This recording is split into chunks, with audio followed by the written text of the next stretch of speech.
नमस्कार बच्चों, कैसे हैं? ओके। चलिए बच्चों, आज हम हल करने वाले हैं क्लास 12th केमिस्ट्री का विलियन चैप्टर का एनसीईआरटी एक्सरसाइज नंबर 2.23। ओके, बहुत अच्छा क्वेश्चन है। ऐसे प्रश्न पूछे जाते हैं वो एमसीक्यू टाइप में, जो आपका बोर्ड एग्जाम होने वाला है। ठीक है, चलिए देखते हैं। बहुत आसान है, लेकिन उसके पहले एक हम्बल रिक्वेस्ट करूंगा, यदि कुछ सीखने को मिल रहा है बच्चों तो प्लीज हमें भी सपोर्ट करिए, चैनल को सब्सक्राइब करके, लाइक करके और शेयर करके। ठीक है, शेयर उन बच्चों को करिए जो पढ़ना चाहते हैं, जो उनको नीड है एजुकेशन की। ठीक है, चलिए क्या कह रहा है प्रश्न। निम्नलिखित युग्मों में, देखिए ये 5 तरह के ऑप्शन दिए हुए हैं, 5 क्वेश्चन। युग्म माने जोड़ों में जोड़ा दिया गया है। निम्नलिखित युग्मों में उपस्थित सबसे महत्वपूर्ण अंतराआण्विक आकर्षण बल यानी इंटरमॉलिक्यूलर फोर्सेज का सुझाव दीजिए। पहला ये दिया हुआ है normal hexane and normal octane pairs, एक पेयर। दूसरा आयोडीन एंड CCl4। तीसरा सोडियम हाइपोक्लोराइड का यानी NaClO4 and H2O, methanol and acetone. And पांचवा दिया हुआ है एसीटोनाइट्राइल तथा एसीटोन। चलिए एक एक करके समझते हैं हम। ठीक है, देखिए पहला क्या है आपका, n hexane and n octane. ठीक है, यानी n hexane and normal hexane और नॉर्मल ऑक्टेन के बीच कौन सा आपका अंतराआण्विक आकर्षण बल होगा, इसको बताना है। ठीक है, चूंकि इसका स्ट्रक्चर यदि हम लिखें तो नॉर्मल हेक्सेन का क्या होता है बच्चों, नॉर्मल हेक्सेन का 2D स्ट्रक्चर क्या होता है, 1 2 3 4 5, ये होता है 2D स्ट्रक्चर। 1 2, ये देखिए ये जितने कॉर्नर्स हैं ये कार्बन को काउंट किया जाता है, 1 2 3 4 5 6, यानी नॉर्मल हेक्सेन हो गया। इसका 1D में स्ट्रक्चर क्या होता है, देखिए हेक्सेन है 6 ठो कार्बन, 1 2 3 4 5 6। ठीक है, अब इनकी बैलेंसिस करेंगे पूरा तो 3 हाइड्रोजन हो गया इधर। ठीक है, और एक ये, यानी यहाँ पे H2, यहाँ पर भी H2, यहाँ पर H2, सबकी बैलेंसिस पूरी करनी पड़ेगी ना हाइड्रोजन से। तो ये होता है नॉर्मल हेक्सेन और ये 2D में बॉन्ड लाइन स्ट्रक्चर बोला जाता है। ठीक है, मेनली ये है क्या, देखिए दिख रहा है ना, ये आपके हाइड्रोकार्बन्स है ना। और आपका नॉर्मल ऑक्टेन क्या होता है, नॉर्मल ऑक्टेन का बॉन्ड लाइन स्ट्रक्चर 2D में क्या होता है, 1 2 3 4 5 6 7, 1 2 3 4 5 6 7 8। नॉर्मल ऑक्टेन हो गया, बॉन्ड लाइन स्ट्रक्चर ये है 2D में। इनका यदि 1D में हाइड्रोकार्बन से एक चैन के रूप में लिखेंगे तो देखिए 1 2 3 4 5 6 7 8, इनकी वैलेंसी पूरा कर दीजिए। हाइड्रोजन से 3 हो गया, यहाँ पे 2 होगा, यहाँ पर भी 2, यहाँ पर भी 2, यहाँ पर भी 2, ये भी 2 और ये भी 2। ठीक है, यहाँ पर 3, क्योंकि कार्बन की वैलेंसी कितनी होती है बच्चों, 4 होती है। ठीक है, अब देखिए ये दोनों नॉन पोलर्स होते हैं क्योंकि हाइड्रोकार्बन्स हैं। क्या है बच्चों, ये है नॉन पोलर, मतलब अध्रुवीय है ये, है ना। और साथ में क्या है, हाइड्रोकार्बन्स भी हैं। तो इनके बीच कोई अंतराआण्विक आकर्षण बल काम करेगा क्या, कौन सा करेगा, सबसे कमजोर वाला कौन सा होता है अंतराआण्विक आकर्षण बल, वैन वाल्स फोर्सेज काम करेंगे इन हाइड्रोकार्बन्स के बीच। और चूंकि ये नॉन पोलर है यानी अध्रुवीय है, इसलिए इनके बीच कौन सा बल काम करेगा बच्चों, वैन वाल्स बल काम करेगा। ठीक है, पहले का हो गया, आइए अब दूसरा देखते हैं बच्चों। यही हमसे पूछ रहा था कि बताइए कौन सा आकर्षण बल काम करेगा। ठीक है, अब दूसरा है I2 एंड CCl4। ठीक है, अब देखिए I2 क्या है, I2 जो है ये मॉलिक्यूल्स हैं, मॉलिक्यूल के बीच कोई आकर्षण बल होगा क्या, नहीं हो, कमजोर होगा। अब CCl4 कार्बन क्या करता है, कार्बन जो है ये 4 Cl से जुड़ा होता है, है ना। इनके बीच जो एंगल होता है 109 डिग्री 28 मिनट का एंगल होता है, लेकिन ये ध्रुवीय अध्रुवीय होते हैं, है ना, यानी ये भी नॉन पोलर होते हैं बच्चों। क्या होते हैं? Non polar. इसलिए इनके बीच भी कौन सा बल काम करेगा? वांडर वाल्स फोर्सेस काम करेंगे बच्चों, ठीक है। वांडर वाल्स फोर्स काम करेगा क्योंकि I2 क्या है? एक आयोडीन के मॉलिक्यूल्स मिलकर के बनाए हैं। CCl4 क्या है? कार्बन जो है टेट्राहेड्रल में ये जुड़े होते हैं क्लोरीन आपके, ठीक है। यानी 109 डिग्री 28 मिनट का एंगल होता है, तो इनके बीच भी कुछ पोलराइजेशन नहीं हो रहा है, यानी नॉन पोलर है, इसलिए इनके बीच सबसे कम आकर्षण बल काम करेगा, जिसे हम वांडर वाल्स बल कहते हैं, ठीक है। आइए अब थर्ड देखते हैं। थर्ड आपका क्या कह रहा है? NaClO4 एंड H2O, ठीक है। यानी इसको क्या कहते हैं? इसको कहते हैं सोडियम परक्लोरेट। क्या बोलते हैं इसको? सोडियम परक्लोरेट, ठीक है। और ये पानी है आपका, आप जानते ही हैं, वाटर है ये, ठीक है।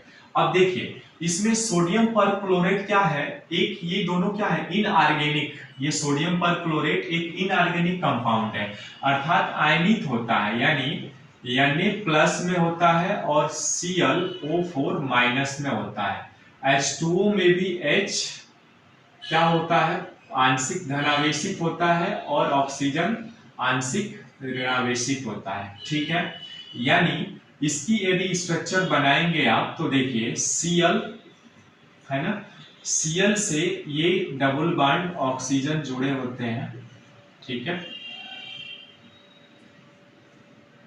ऑक्सीजन, और यहां से आपका एक ऑक्सीजन जुड़ेगा और इसके साथ क्या है? सोडियम जुड़ा होता है, जो कि ये पार्शियली धनावेशित होता है, ये पार्शियली ऋणावेशित होता है।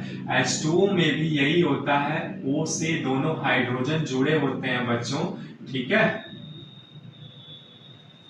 ये होता है, तो ये पार्शियली निगेटिव होता है, ये पार्शियली धनावेशित होता है। यानी इनके बीच क्या होता है? मॉलिक्यूल्स, ये जो आंशिक धनावेश होगा इनके आंशिक ऋणावेश से जाकर के जुड़ेगा, और इनका आंशिक ऋणावेश ये जुड़ेगा आंशिक धनावेश से, ठीक है। यानी ये आयनीकृत हो जाते हैं, आयोनाइजेशन हो जाता है इनका, ठीक है, सोडियम परक्लोरेट और वाटर का। अब इसमें ये पार्शियली धनावेशित हो गया, पार्शियली ऋणावेशित हो गया, इनसे जुड़ जाएंगे अपने विपरीत वाले चिन्ह के साथ। यानी इनमें क्या होता है? इनमें आयन डाइपोल इंटरेक्शन होता है बच्चों।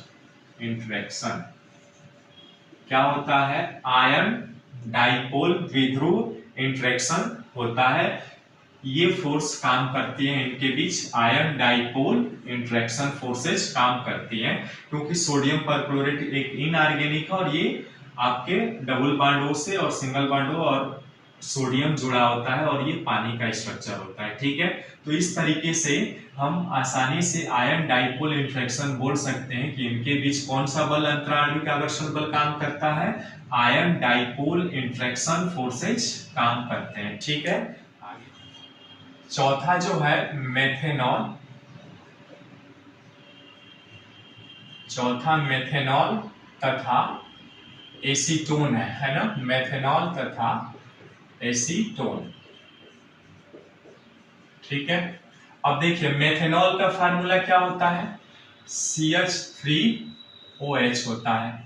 एसीटोन का फार्मूला क्या होता है? CH3COCH3 होता है, ठीक है। यानी इनका यदि स्ट्रक्चर बनाए हम तो देखिए कार्बन 3 हाइड्रोजन से जुड़ा होता है, ठीक है, और एक ऑक्सीजन से जुड़ा होता है, ठीक है, और ये आपका H से जुड़ा होता है, ठीक है। यानी इनमें क्या होता है? ऑक्सीजन और हाइड्रोजन के बीच, यानी यदि प्रबल विद्युत ऋणात्मक तत्व किसी हाइड्रोजन के साथ जुड़ा हुआ है तो क्या होता है? यहाँ पे बहुत तेज हाइड्रोजन बॉन्डिंग होती है, यानी इनके बीच बहुत इंट्रामॉलिक्यूलर फोर्सेज बहुत ज्यादा होती हैं। यानी ये पार्शियली क्या होता है? निगेटिव हो जाएगा और ये पार्शियली धनावेशित हो जाएगा। ऐसे ही यहाँ पर भी है, देखिए C डबल बॉन्ड O और एक तरफ CH3 और ये CH3। ठीक है, इस तरीके से होता है बच्चों। यानी यहां पर भी ऑक्सीजन क्या होगा, पार्शियली नेगेटिव होगा, और यहाँ पे हाइड्रोजन जो होगा पार्शियली पॉजिटिव हो जाएगा। ठीक है, यानी यहां पर देखिए ये क्या करता है, यानी इनके बीच भी हाइड्रोजन यदि दिखाएंगे आप, यदि यहाँ पे हम हाइड्रोजन को दिखाएं, कार्बन है ना 3 हाइड्रोजन आपका CH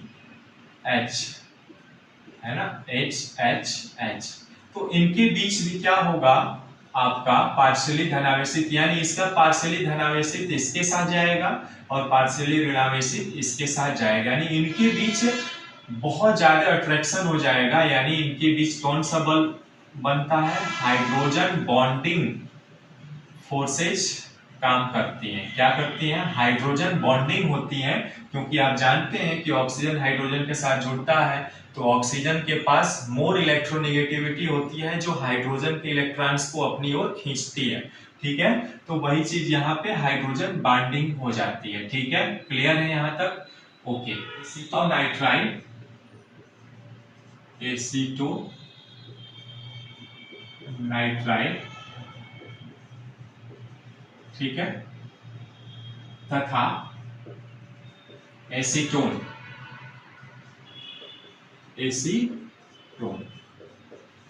तो आप जानते हैं एसीटोनाइट्राइल का फार्मूला कितना है बच्चों, CH3CN होता है, और एसीटोन का फार्मूला क्या होता है आपका, CH3COCH3। यानी इनका जब इसका स्ट्रक्चर बनाएंगे तो कार्बन डबल बॉन्ड हो, ये आपका क्या बनते हैं, कार्बन के साथ जुड़े होते हैं, यानी H3 और H3 के साथ। ठीक है, यानी यहां पर भी क्या है, CH3 आपका पॉजिटिव हो जाता है, ठीक है, और साइनाइड माइनस ये पार्शियली नेगेटिव हो जाता है। ठीक है, यानी देखिए यहाँ पे कार्बन कार्बन, ठीक है, 3 हाइड्रोजन है, H जुड़ गया, H जुड़ गया, ठीक है, यहाँ पे कार्बन जुड़ जाता है। ठीक है, यहाँ पे 3 1 4 हो गया।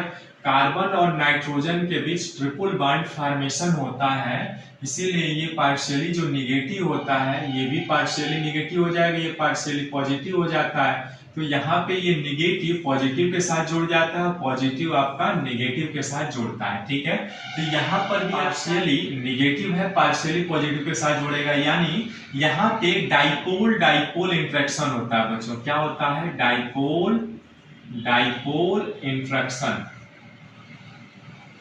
इंट्रैक्शन होता है, यानी द्विध्रुव द्विध्रुव अंतरा आणविक आकर्षण बल काम करता है, जो कि साइनाइड बहुत जहरीला होता है, आप जानते भी हैं। तो डाइपोल डाइपोल इंट्रैक्शन होता है बच्चों। ठीक है, तो इस तरीके से आपका ये क्वेश्चन कंप्लीट होता है।